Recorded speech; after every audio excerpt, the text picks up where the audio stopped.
¿Por qué Estados Unidos está desplegando tropas en Venezuela? Todo comenzó con un extraño simulacro sobre Caracas. Aeronaves MV-22 Osprey descendieron cerca de la embajada estadounidense, mientras que el gigantesco USS Iwo Jima, el buque anfibio, sigue operando en las costas del país. Oficialmente era un ejercicio de evacuación.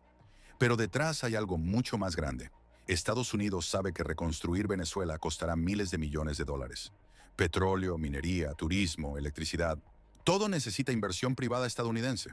Y esas empresas tienen un miedo enorme. Que les vuelvan a robar todo como ocurrió durante años bajo el chavismo y el castrismo en Cuba. Ahora mismo es una inversión multimillonaria de alto riesgo.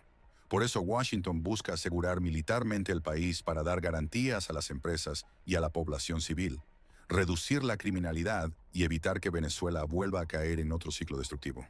Porque esto parece el inicio de una nueva etapa para Venezuela.